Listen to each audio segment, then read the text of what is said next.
Salud y paz en Cristo Jesús. Quiero comenzar de la siguiente manera. Mateo capítulo 5, verso 19 y 20. De manera que cualquiera que quebrante uno de estos mandamientos muy pequeños y así enseña a los hombres, muy pequeño será llamado en el reino de los cielos.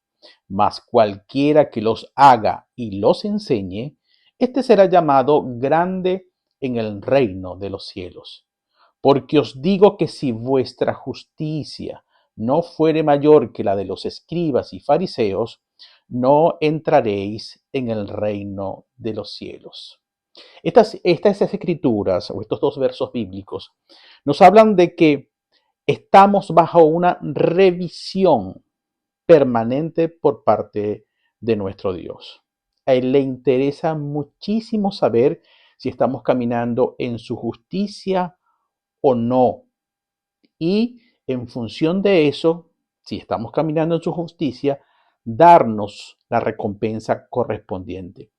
Estos dos versos que les acabo de leer están referidos a los hijos de Dios, pues dice que según hagamos con los mandamientos y los enseñemos, puede ser llamado pequeño en el reino de los cielos, es decir, formas parte ya del reino de los cielos, pero estando en el reino no estás produciendo mucho.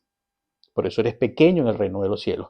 Y a los que haga los mandamientos y los enseñe, será llamado grande en el reino de los cielos. Así que habla de una evaluación, un juicio permanente que está haciendo sobre los hijos de Dios, porque Dios le interesa muchísimo que caminemos en su justicia.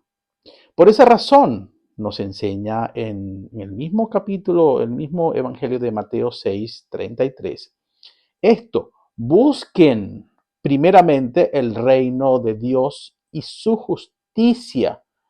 ¿Por qué nos pide que busquemos el reino de Dios y su justicia? Porque conforme a la justicia de ese reino, ustedes van a ser evaluados, juzgados permanentemente para recibir la recompensa o no.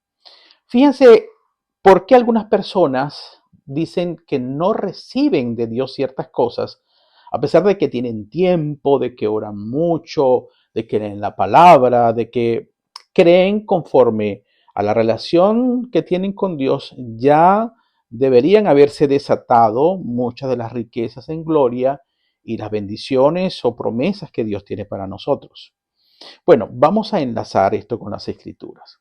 Santiago anuncia algo de esto. Él dice, hay gente que no recibe porque no pide. Entonces ya nos está dando, la primera razón es que ustedes parece que no saben que pueden conseguir las cosas pidiéndomela a mí, que soy su padre. Entonces no reciben porque no me las piden. Y otros sí me las piden, pero tampoco las reciben porque eso que me están pidiendo lo piden mal, porque no es conforme a mi justicia, porque no han buscado primeramente mi reino, ni conocen mi justicia. Entonces están pidiendo algo contrario a mi justicia como es para sus propios deleites. Es decir, ¿cómo se les ocurre a ustedes que yo viole mi propia justicia para que les dé cosas a ustedes que van a alimentar la carne, sus pasiones, sus deleites? Sabiendo yo, dice Dios, que eso los va a alejar de mí, por eso no van a recibir. Pero hay otra situación en la que una persona pide y pide conforme a la voluntad de Dios, pero a veces no recibe tampoco.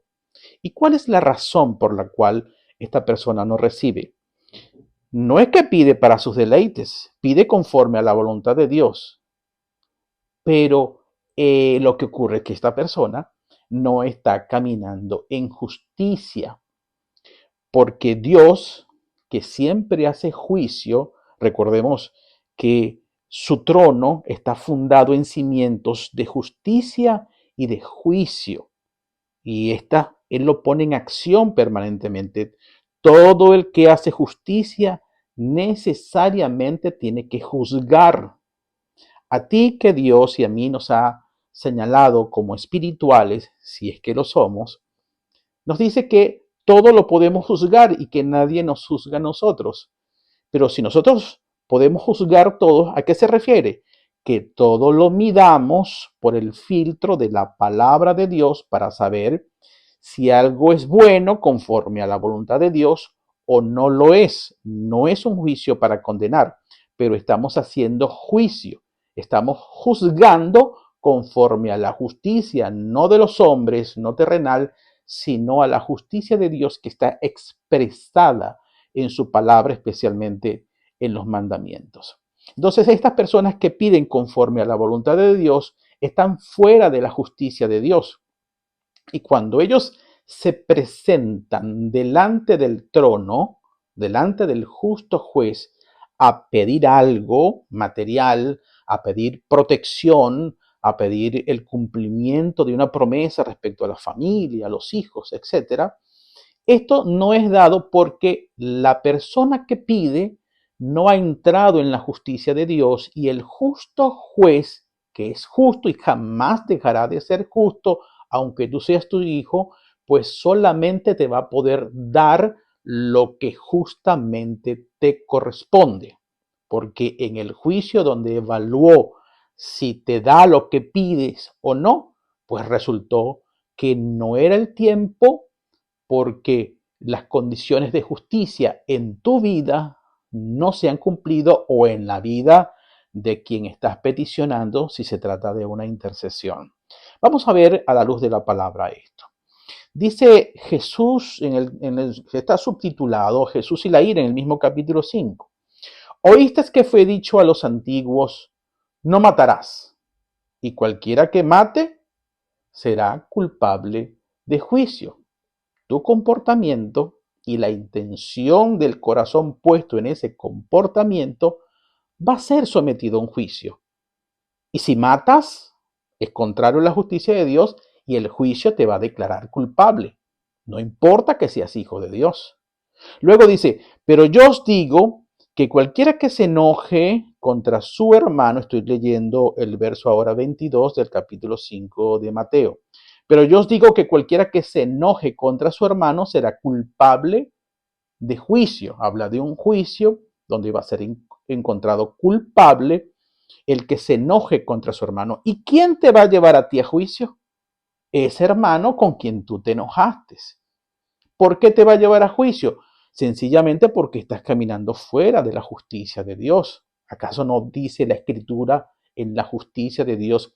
Ama a tu hermano, perdona a tu hermano, ayuda a tu hermano, y no que estés enojado con tu hermano. Entonces, ese te va a llevar a juicio y si no cambias de actitud antes de presentarte en el juicio, sencillamente en el juicio vas a ser hallado culpable. Y siendo culpable, no tienes derecho a pedir cosas delante del trono porque no estás a derecho con el juez justo. Después dice, y cualquiera que diga en el mismo 22, necio a su hermano, será culpable ante el concilio. Habla de una corte celestial en la que también va a ser puesta a prueba en un juicio tu comportamiento, porque llamaste necio a tu hermano. Esto es hablando a los hijos de Dios, quiero que presten atención. Esto no es para los incrédulos, por eso los hijos de Dios estamos siempre permanentemente bajo juicio celestial. Y cualquiera que le diga fatuo quedará expuesto al infierno de fuego. Es un juicio que te está diciendo que si actúas en este comportamiento fuera de la justicia de Dios, te vas a ir separando de Dios, expuesto al infierno de fuego, y necesariamente vas a recibir una disciplina. Todas las personas que van a juicio, incluyendo los hijos de Dios, en ese juicio hay dos partes, y una necesariamente gana en justicia y otra necesariamente va a perder en justicia. Por eso la necesidad de que conozcamos a Dios y su justicia para que cada vez que vayamos al trono de Dios o que nos lleven al trono de Dios podamos vencer y ser hallados inocentes con las manos limpias. De lo contrario seremos culpables y no tendremos derecho a reclamar promesas ni bendiciones que son nuestras, están destinadas para nosotros, pero que nosotros mismos hemos cerrado esa brecha, esa puerta, por nuestro comportamiento apartado de la justicia de Dios. Entonces, miren lo que dice en este tono la palabra en el verso 23. Perdone que traquee un poco, pero es que está haciendo mucho frío. Estamos en un grado donde estoy, aún aquí a cubierta. Por tanto, si traes tu ofrenda al altar y allí te acuerdas de que tu hermano tiene algo contigo, contra ti, deja allí tu ofrenda delante del altar y anda, reconcíliate primero con tu hermano y entonces ven y presenta tu ofrenda. Si tú pretendes ir delante de la presencia de Dios, a presentar oraciones, a llevar frutos que has hecho, pero resulta que la palabra te dice que no vas ciegamente, sino que vas consciente, porque la conciencia espiritual te lo va a advertir, el Espíritu Santo te va a recordar que vas delante de tu Padre, pero que yendo delante de tu Padre tienes un asunto pendiente con uno de tus hermanos que también es hijo de tu Padre, y te acuerdas que tienes un asunto pendiente con él. Sabes, te está diciendo que a tu papá no le va a gustar que te presentes así delante de él. Así que deja allí la ofrenda y ve, resuelve el asunto con tu hermano, ponte derecho, entra en la justicia, en el amor de Dios, y entonces vienes y presentas tu ofrenda. Dios te está diciendo, además, no te pongas a pensar que la ofrenda que me traes de amor va a tapar o a pagar de alguna forma esta situación que tú estás fuera de la justicia de Dios. Porque nada puede sustituir ni comprar. O sea, no puedes comprar a Dios trayendo algo bueno para que Él no te tome en cuenta la injusticia que está aquí todavía latente. No lo hagas, porque no puedes. Así que mejor arréglate con tu hermano y entonces después puedes venir aquí a cara descubierta delante de tu Padre a traer tu ofrenda de oración, de frutos, de arrepentimiento, ponerte a la orden, todo lo que tú quieras. Ahora bien, esto es respecto a los hermanos. Ahora miren respecto a los adversarios. Y entiendan esto, que el juicio es tan importante, inclusive en esto que atañe a la guerra espiritual. Nuestros hermanos no son adversarios nuestros, son nuestros hermanos. En ellos mora Cristo como mora en ti, en ellos mora el Espíritu Santo como mora en ti. De ninguna forma puede ser tu adversario. Así que se refiere ahora a la posición de un hijo de Dios frente a los adversarios. Como dice la Escritura, ¿quiénes son nuestros adversarios? Vuestro adversario, el diablo, anda como león rugiente buscando a quien devorar. Entonces, todas aquellas personas que por su comportamiento, que no son nuestros hermanos, saben que están siendo influenciados por las fuerzas del mal, ese se presenta como tu adversario. Él respecto a ti, tú respecto a él, no. Porque Dios te dice que tú tienes que amar a tu enemigo. Así que él es adversario tuyo, pero tú no eres adversario de él. Pero Dios sabe que hay una adversidad que él va a presentar contra ti. Entonces, si tú entras en adversidad y estás caminando con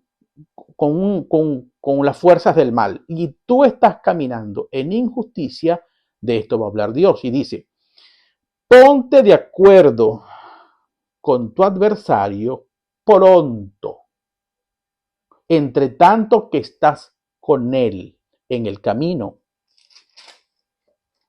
No sea que el adversario te entregue al juez y el juez el alguacil y seas echado en la cárcel. De cierto te digo que no saldrás de allí hasta que pagues el último cuadrante. ¿De qué habla esta escritura? Pues de que el adversario, como siempre ha sido un acusador, tus enemigos te van a presentar como culpable delante de Dios. Y cuando tú busques la ayuda del justo juez que te defienda del adversario, tu comportamiento, tu santidad va a ser puesta a prueba en un juicio. Y resulta que si tú tienes un rabo de paja, tienes algún pecado, especialmente tienes algún pecado frente a él porque a tu adversario, por ejemplo, por causa de la adversidad, lo odias y no lo amas, ya por ese odio estás fuera de la justicia de Dios. Entonces, si tú vas en estas condiciones delante de Dios a clamar justicia, aunque lo que Él te esté haciendo sea realmente injusto, pero tú estás fuera de la justicia de Dios respecto a Él o algo oculto que estás encubriendo y te presentas en el tribunal ante el justo juez, lamentablemente Dios va a ser justo, porque no puede ser dejar de ser justo, y en su juicio te va a declarar culpable, no para muerte, no para condenación, sino para que necesariamente recibas la disciplina que te mereces por no haber, digamos, resuelto el asunto en el camino. Te está diciendo, si tú llevas un asunto, mejor ponte de acuerdo con tu adversario en el camino, ni se te ocurra, te dice Dios, presentarte delante de mí en estas condiciones de fallidas porque estás caminando fuera de mi justicia. Porque lo siento mucho, eres mi hijo y aunque él esté actuando bajo el impulso del adversario, del mal, pues él tiene razón y yo no puedo otorgarte a ti el triunfo en este juicio. Así que Dios va a aprovechar la oportunidad para disciplinarte, porque él a quien ama disciplina, no te va a poder entregar la resulta que tú esperas, y por esa razón muchas personas no reciben cosas, amados. Ahora, Dios se encarga en esta clase de juicios, tiene como propósito de que cada vez que nosotros nos alejamos de Dios, entonces Dios trae un juicio, porque el amor de Dios, el celo de Jehová hace esto. Él cuando ve que nosotros nos alejamos de Él, viene el juicio no para condenarnos, sino para llamar nuestra atención, para enderezar nuestro camino y regresemos a Él, porque Él no quiere que tú te pierdas. Por eso al quien ama, disciplina, para que no te alejes más y termines muriendo. Y una de las formas como Él disciplina, la podemos encontrar, ya para finalizar esto, en el capítulo 3 del libro de Malaquías. Miren esto. Dice en el verso 2, ¿y quién podrá soportar el tiempo de su venida? Está hablando ya de Jesucristo cuando vino en carne y sangre a la tierra. ¿O quién podrá estar en pie cuando Él se manifieste? Habla de la necesidad de siempre estar caminando en la justicia de Dios, especialmente después que Cristo se estableció aquí en la tierra y su trono eterno ya existe en los cielos y aquí ha traído su trono en nuestro corazón, en nuestra vida. Y todo el que tiene el trono de Dios en su vida, todo lo que es de Dios es atraído. La justicia viene a nuestras vidas, la herencia celestial prometida viene a nuestras vidas, pero ese trono exige que caminemos alrededor de él en justicia, con nuestro comportamiento, con nuestros pensamientos y nuestro corazón que Dios siempre está revisando. Y dice, porque Él, habla de Jesucristo, es como fuego purificador. No es un fuego que quema para matar o condenar, sino para purificar, para limpiar, como el oro se limpia. Cuando se pone en el crisol, se le pone fuego, es para quitar la escoria y quede la pureza de lo que Dios anda buscando en ti. Una persona pura en sabiduría celestial, que vive en espíritu y conforme a la verdad de Dios. Y dice entonces, porque Él es como fuego purificador y como jabón de lavadores. El jabón limpia, Él lo que quiere, ha venido es a limpiar tu vida. Como Él mismo dijo, yo no he venido a condenar, yo vine fui a salvar. Y para salvar tiene que quitar toda la escoria, las tinieblas, la iniquidad, la basura, el hombre viejo, todo lo que nos ha contaminado y nos quiere separar de Dios. Él eso él viene. Y mira la manera como lo hace. Y se sentará Jesucristo en nuestras vidas. Esta es la cena que se refiere en Apocalipsis. La cena entre él y tú. Un amigo te va a decir, estamos mal aquí, yo te voy a ayudar. Hay que limpiar también esto por aquí, yo te voy a ayudar. Dice, y se sentará para afinar y limpiar la plata. Esto habla de un trabajo delicado, limpiar y afinar.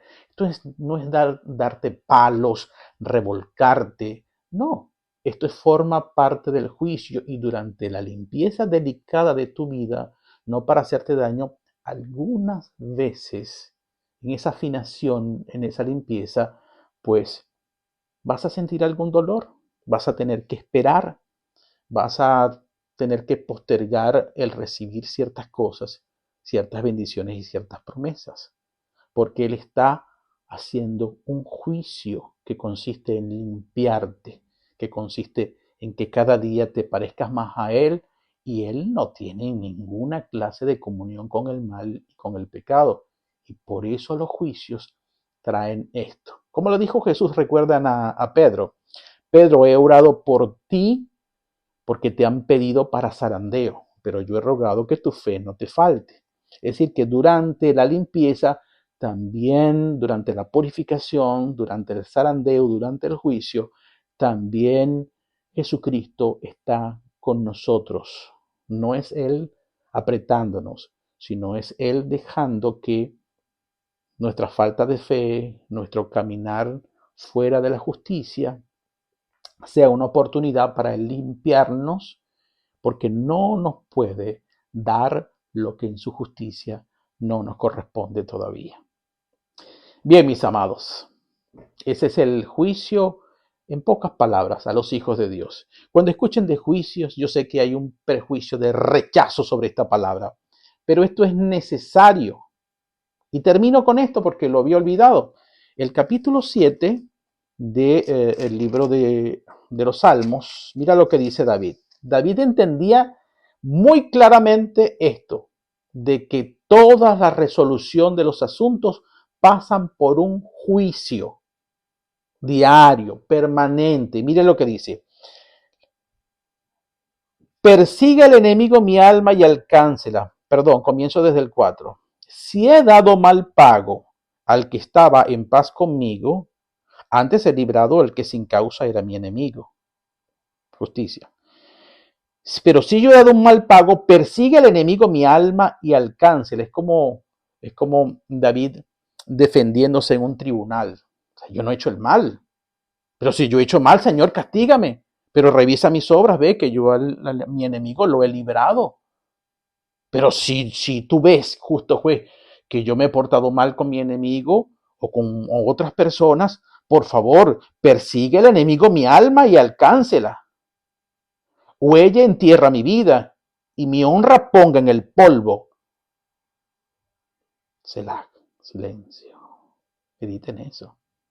Él sabe que si ha hecho algo malo, Dios tiene derecho a dejarlo en manos de su enemigo. Ese es el juicio de condenación y que el enemigo haga con él lo que quiera. Por eso dice, levántate, oh Jehová, en tu ira. Álzate en contra de la furia de mis angustiadores. Él está presentando una defensa en el juicio ante Dios. Y despierta en favor mío el juicio que mandaste. Esto me está pasando porque es un juicio. Pero revisa mis obras, Señor.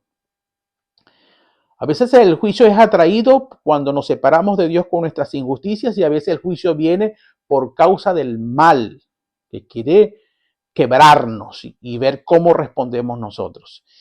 Te rodeará congregación de pueblos y sobre ella vuelve a sentar en alto.